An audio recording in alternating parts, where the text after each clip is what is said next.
きにするのはこの俺。なんだあのゴミは。プルプするぞ。参加者はキャラ紹介しなさい。わしから行きますわ。明智五郎です。職業は学生兼探偵。警察とかにもつながりがある優秀な探偵です。世間では探偵王子の再来って言われてます。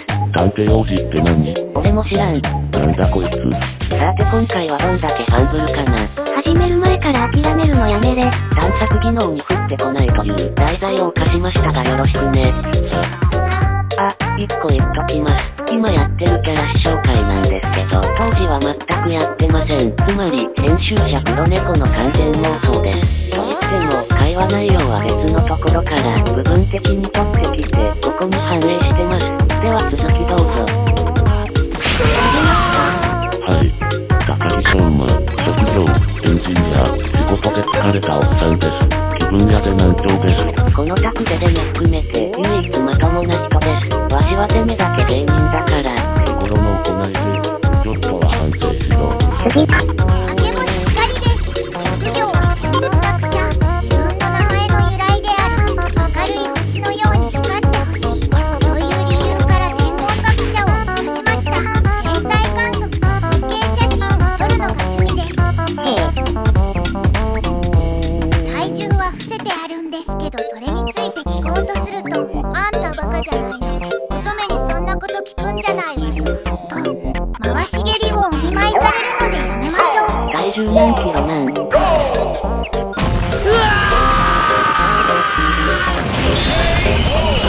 その反省してねえようだな。パッパと行くぞ。次。カナルイメーナです。若干中2錠が残ってる大学生。よく引っ越すのでお土産でモデルガンを買っています。まだロールプレイがしん。いやできねえなこいつ。モンドルドという前科あったわ。今回はできる限り真面目にやるよ。できる限りじゃなくてちゃんと真面目にやれよ。選書します。白石司です。職業はウェブデザイナー。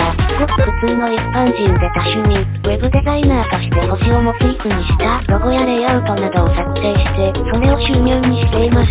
今日も可愛いね。やめなさ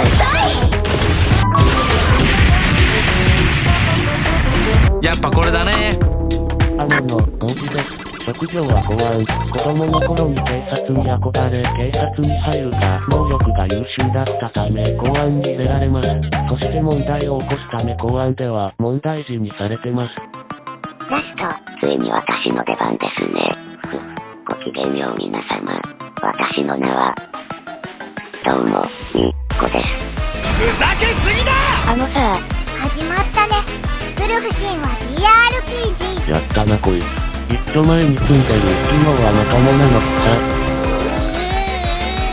泣いちゃった。まあとりあえず台風の目始めます。火星で発見されたパンドラボックスが引き起こしたスカイウォールの惨劇から10年。我が国は東と西と北斗の3つに分かれ混沌を極めていた。今回が初 KP。シナリオ赤の有名な台風の目。今まで PL 側はやったことあるけど KP は初めてだし、新鮮な気持ちで作る楽しむぞ。よう、久しぶり。お、一人来た。よう、久しぶり。お、また一人。よう、久しぶり。え久しぶり。